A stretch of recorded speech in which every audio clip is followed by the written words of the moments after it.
Back went away. We in it. We in it. Are you a morning person or a night owl? I am a morning person. Amen. You better be everything I'm not. To everyone watching, I'm sorry. First, I just have to say, I'm not gonna cry. I'm not gonna cry.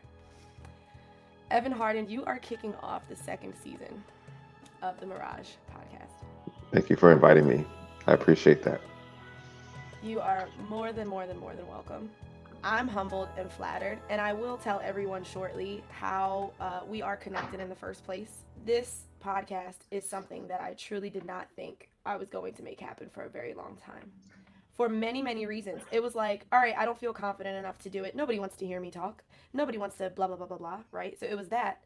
And then even if I did get rid of that thought and try to be more confident, I was just making excuses. No, I'll always have too much to do. I will never have time to stop and do something that I will love and that I'm passionate about. You probably gonna speak on that later. We're gonna talk about that a little bit later. But I just went ahead and I did it because of the support and the encouragement of some friends, because of the type of support and encouragement like what you offer me. You are always hyper encouraging. This is why you are a motivational speaker for the 𝓈𝓁𝒾𝓸 group. Am I correct? Mm, I would assume so. I would guess so.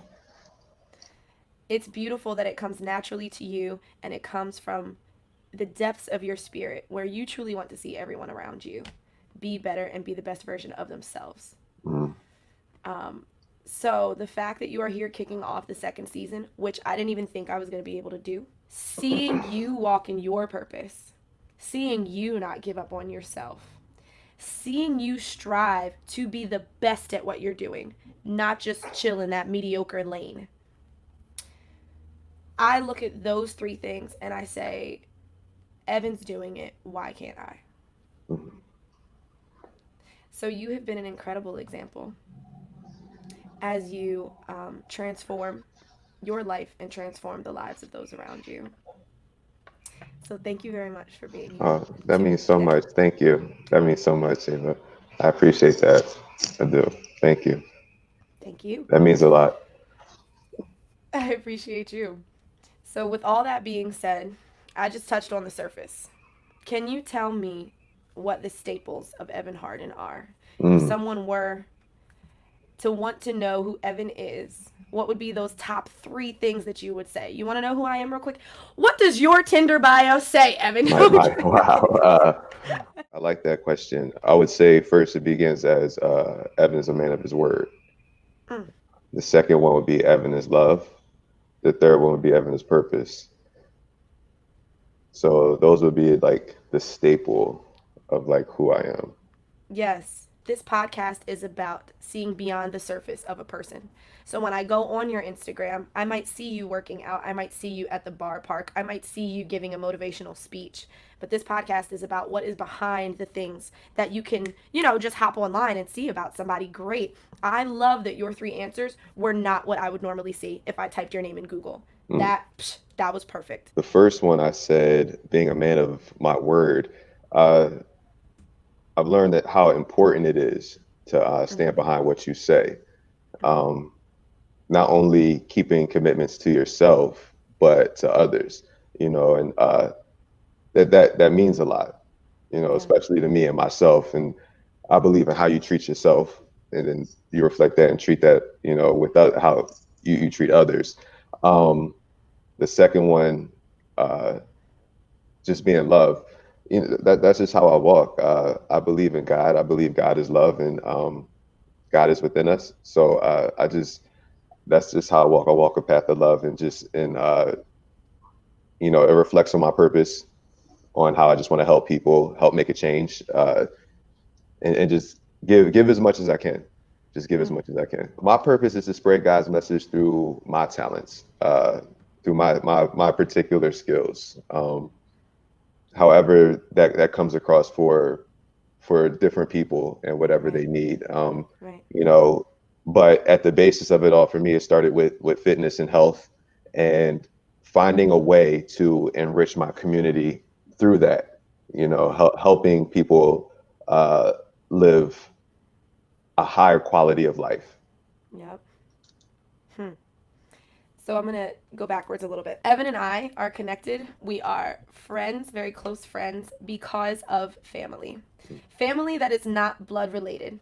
And we are going to make absolute sure that we give a shout out to Win Henderson. Hmm. Because, much like you just said, Win Henderson walks in love and he walks in purpose. There's so much purpose and love that was put into those yearly barbecues, those yearly parties.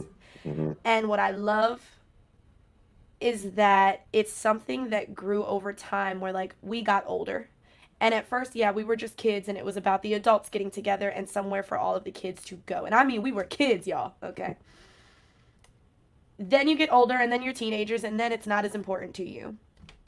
Then you grow up and you're adults, especially with what happens to be going on in the world, in our society right now. And all of a sudden, those family connections and that time together has new meaning and new purpose. So I look back now at the fact that every single summer, everyone, my godfather, Evan's cousin, was sending out emails with a full schedule. This weekend it was hot dogs and campfires. This weekend it was s'mores. This weekend it was the kids are barbecuing. This weekend it was there's extra stuff in the pool. Like Hmm. he put so much energy into those things and I didn't know why until just recently. So to hear you say that you walk in love and you walk in purpose, I love that that is also correlated to the reason why the two of us even know each other. What is it within your foundation? If you could watch your life like a movie and look at the very beginning of it, what do you know that your family did to help ensure that you were wired this way? uh, Shout out Aunt looking, Gary. I Sorry, I get, love Aunt Gary. yeah, shout out moms, and pops. Yes, yes. When I look back and I think about the lessons that were driven to me in Mm, order for me to be wired this way, it was a lot of tough love and a lot of lessons on first how to be a warrior in terms of approaching life. You know, the second would be how to make your own mark. You know, and I think just taking bits and pieces from everybody in my family, uh, it really that really helped mold, you know, everything that I am mm-hmm, today. mm-hmm. So it was really the tougher lessons on how to handle things, how to be mentally strong uh, through a lot of what I dealt with. So that really helped me become a stronger person where I can help other people, you know, learn how to deal with whatever they're going through, no matter the Right. circumstances. Your parents are still married. Hmm. Do Correct. you happen to know of any of the trials that your parents had? In an empathetic way, I put myself in your parents' shoes and to know that they were so dedicated to your progress, your purpose, you pulling through your trials. I feel as though you have to do a lot of your own spiritual work as a parent in order to be able to do that. You know what I mean? In order to be Mm. able to be at your peak, you know, be at your best level, and then give that to your children. And when I look at how incredible you are, that tells me, dang, his parents really did it up. You know what I mean? Like, they really made sure that they were going to be able to give Evan and Terrence and Brandy so much strength, so much love, so much support. It definitely shows. My parents are definitely strong people.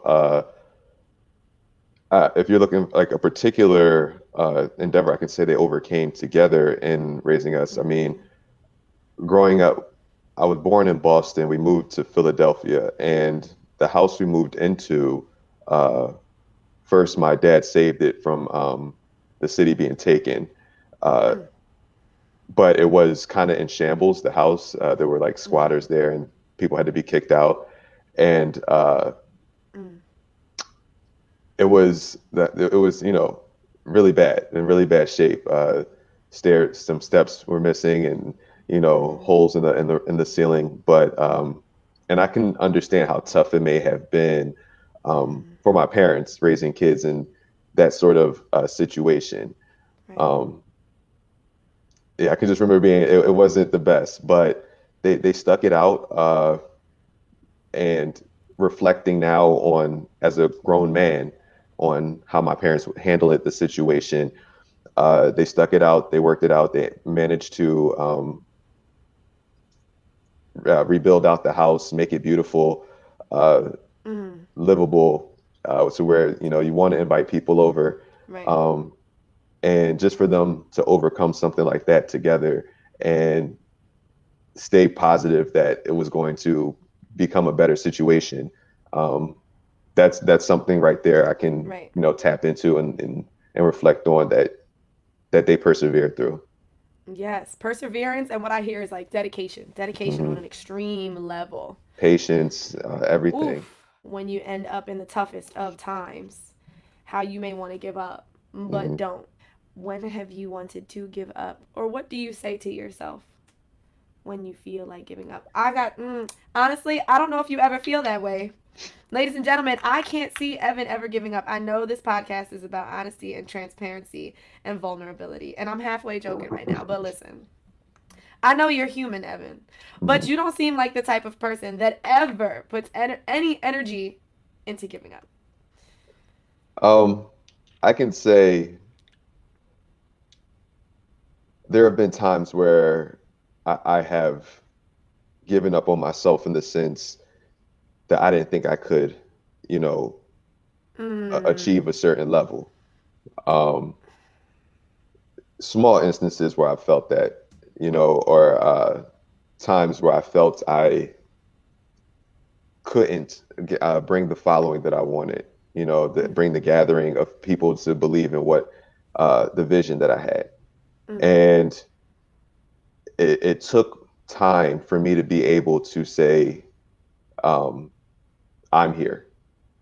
It doesn't matter who's here yet, I'm here. And once I built that mentality, and as I said, becoming a man of my word, and I wanted to change that to where I kept my commitments to myself. mm, And that's kind of the reason I don't quit. It's or I can't see giving up. I've been definitely pushed doubt upon. Like people have definitely pushed doubt right, on me and told me why they don't see it working or why hasn't it worked yet. You got to believe in yourself and have faith in yes, yourself that it's on your time. You know, I can reflect back on all of the things that I wanted to quit on. right, One time in particular, uh, I started riding my bike most places, mm-hmm, just about everywhere. right, And I was taking capoeira lessons from a good friend of mine, and he told me you have to stop driving, you have to bike everywhere. So I biked mm, everywhere and walked everywhere, and we signed up with another friend of mine to do an 80-mile bike ride. And I was doing about 15 to 20 yep, ever so often, but jumping right in. mm, And then I didn't have my own bike. I was borrowing my dad's bike, which was a mountain bike and not a road bike. Uh, the gears were kind of messed up. So mm. I ended up riding the first 20 miles in gear one. And that's when like the bike is pedaling, but going hardly nowhere. Right. So 20 miles just like Wow. uh, Going. you going and going nowhere. I'm like pedaling next to the sweeper. And I can tell you, I was Oh, just in so much pain from just that first 20 and still had oh 60 my left. gosh. Ended up getting my bike fixed and I made it from the back and ended up somewhere in the front towards the end. But I still had to go back. And everything inside of me said, after this first 20 miles back, I'm just done. I'm done. But I ended up seeing a lady, a little old lady. She was in like a church dress and some wedge heels, and she had a basket bicycle, and she was pedaling, and she was about 87 years old. And I saw her go up, and I saw her coming on the way back, and I stopped to like take a picture and talk with her, and found out she does the ride every year, and doesn't like. I'm just like I looked at her, and I was like, I could never quit anything. Like, how dare I even think about stopping right Woo! now? And I think that that lady was like definitely like like Oh. a super turning point, like where before like I Mm-hmm. could have had certain doubts and like, oh, Mm. I can't do it.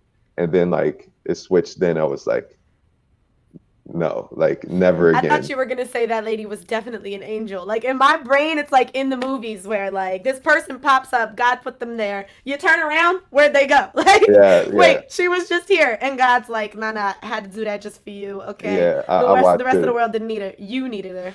I watched her pedal it, and yeah, never again. So that's Woo. just kind of my mentality with, just embracing the warrior side, and going for what scares you. If that's what makes you nervous and scary, you got to go that way. You have to. Hmm. What is making you nervous or scared right now in your life? What might you be hesitating to walk towards? Um, I th- that's a good question. Uh, you know, what I do on the bar, my fitness, that's always a steady challenge for me. Mm. Um, that's something that always constantly pushes me. My working on being more patient, Mm-hmm. that's a never ending Yes, journey, absolutely. where like you feel like you built up enough of it, and then something you get antsy again. It's like, you want Yeah. things here, but so doing Mm. what makes me have to be patient. That's why I have to With that being said, I choked. Hold on. say that again. No, I was saying I choked. Like I was about to talk, and Uh, that thing happened, and I was like, hold on. gotcha, gotcha. um, First of all, as you were speaking, there were like 4 points where I was like, "Oh, you gotta ask about that." And now it's a lot. It's a lot. You are saying so many important things that I'm excited to expand on. When it comes to being patient and feeling like you have to rush to a destination, rush to achieve a goal, Mm, uh, I blame society for a lot of that. And you and I, we're pretty much the same age. We watched the world change drastically before our eyes with the way that MySpace turned into Facebook, turned into Instagram, turned into this, turned into that, and it is a lot.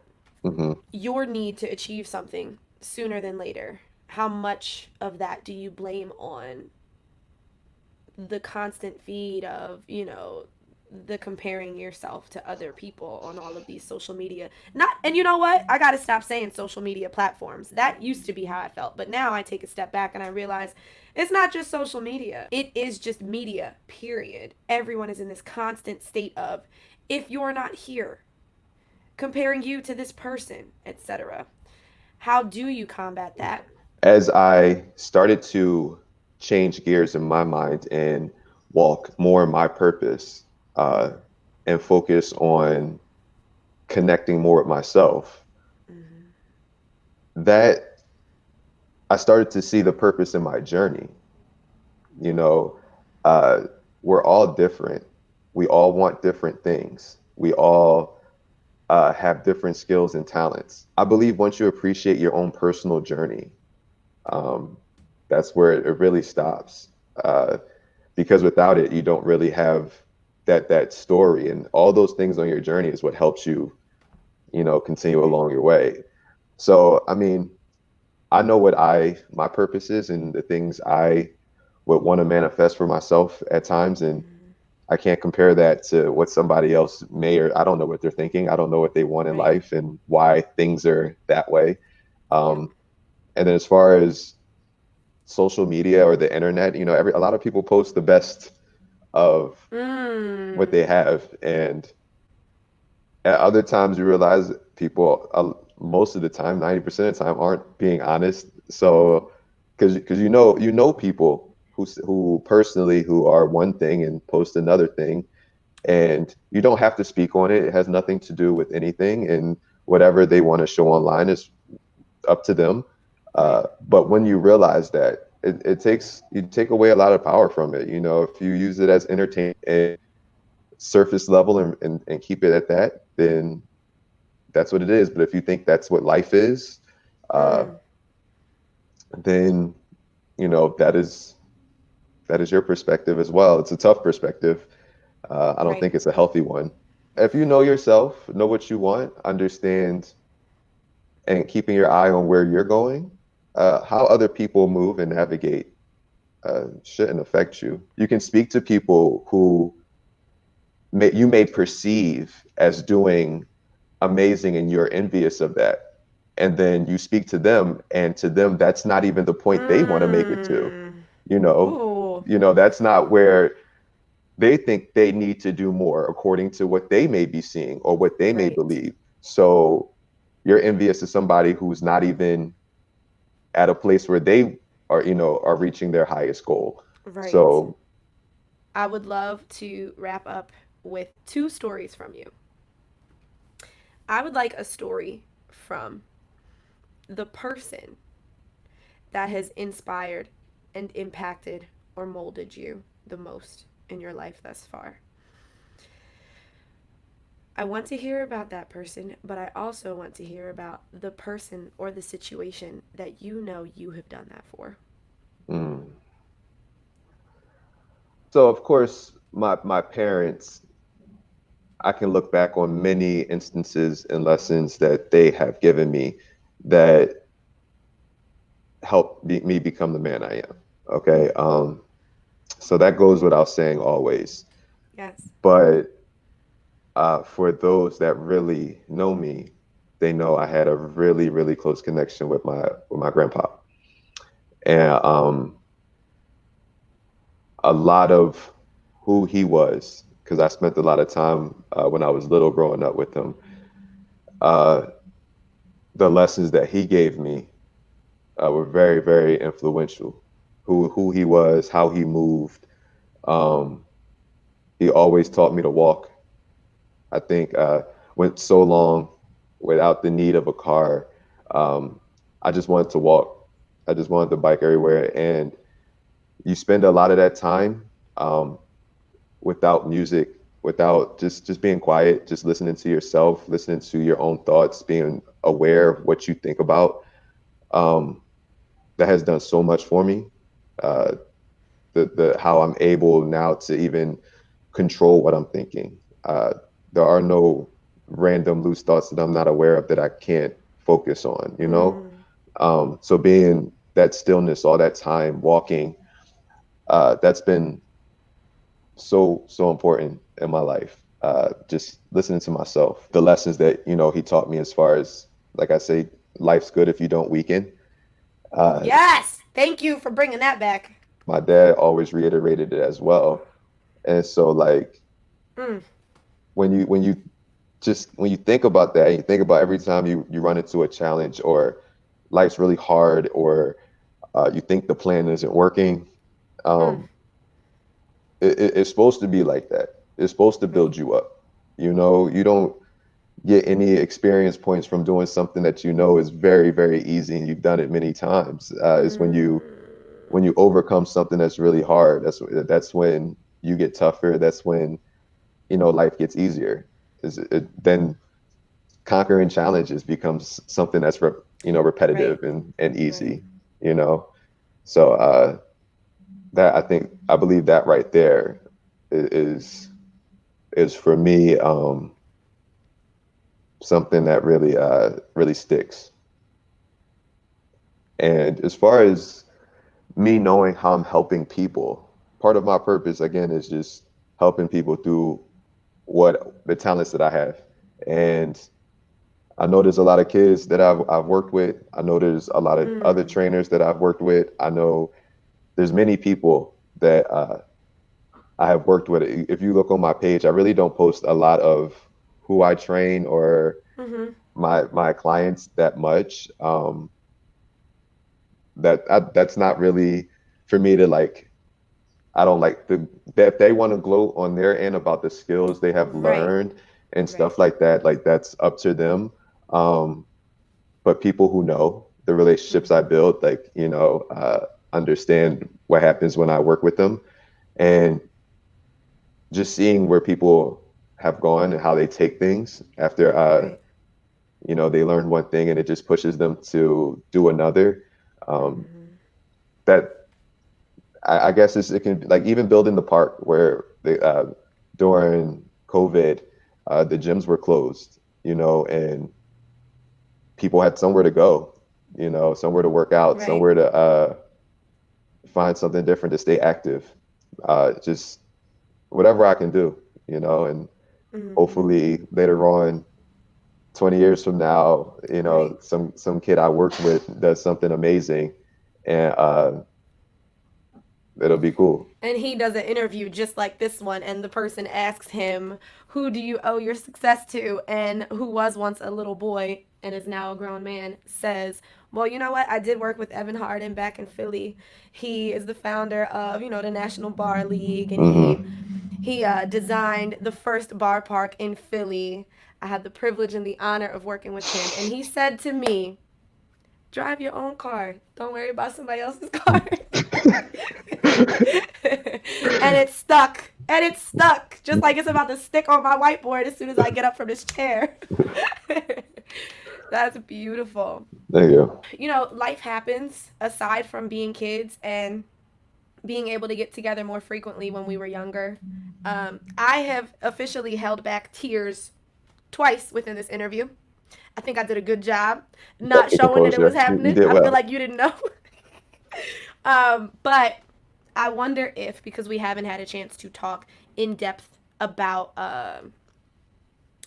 where the birth of this podcast even came from.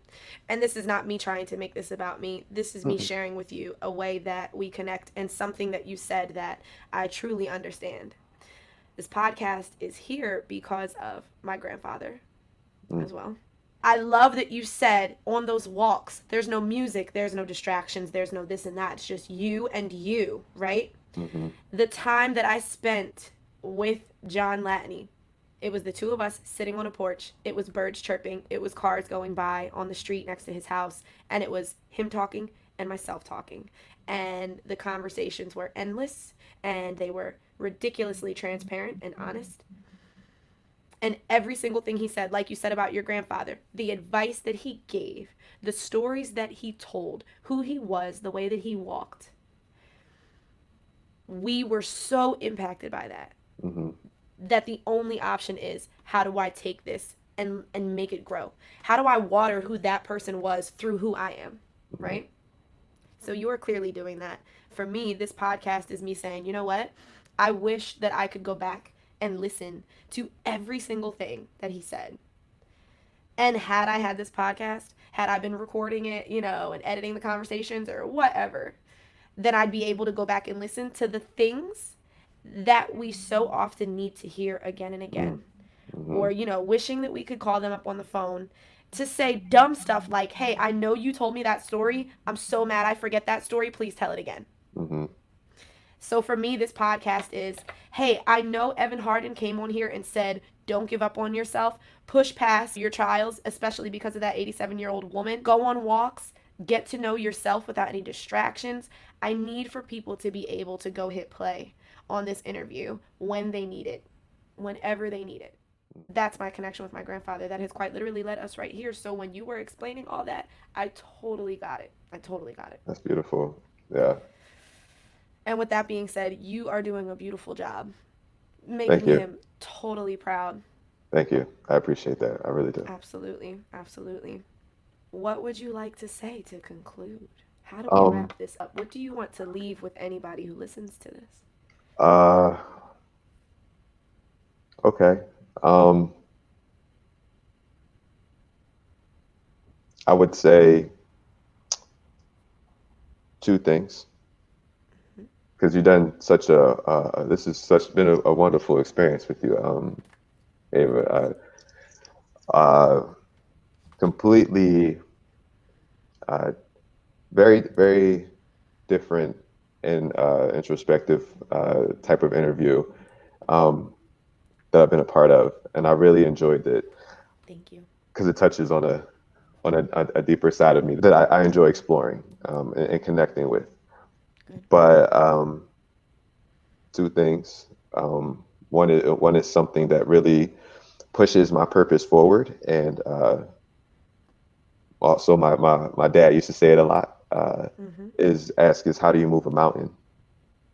And you do that one pebble at a time. Mm. And even when you looked up and just moved the mountain 1 inch, you still moved the mountain. And and you got to understand how big of an ordeal that is, moving a mountain even 1 inch. So that's the first thing. And the second thing I'll leave with is anything can work if you believe it enough. And thank you for having me on here. Those were perfect. You're amazing. Thank you. You just kicked off season 2 right. I appreciate that. Out here changing lives. I mean it. That car analogy, yo. And now Uncle Rome with the mountain. I wasn't ready. I like what you're doing. I like that you're on season 2. Just keep going. Just stay consistent and keep going. I received that, and I was also impacted by the last thing you said. Anything can work if you believe in it enough. I love highlighting people like yourself. I believe in that. So I will not give up because I feel there will always be inspirational people to highlight. There will. It's always an abundance of people, and what you do it with love, and you got to understand when you are doing that the way you're doing that, and enjoy the process. Like don't worry about like too much people are worry about how it's going to happen, how, Right. Just focus on what it is you want, why you're doing it, and then those seeds that you're planting, they'll, you know what I'm saying, you'll be able to reap the fruit from that. Like even now, like I feel like things that I did 4 years ago, something's popped up, and then it's like, that's why. Just appreciate everything you go through, stay optimistic, and the later on down the line, like, oh wow, like that's why that happened. But you can't see that now. That's why you just gotta believe and stay focused on what you're doing. Really needed to hear that. Thank you to anyone that came to watch this video, went to listen to this podcast, this interview. This is Evan Harden at OG_fitness on Instagram. You would be sadly mistaken if you didn't think that you should go follow this man and keep up with him, because as you can tell, he is making big moves. Thank you, Evan. I appreciate it.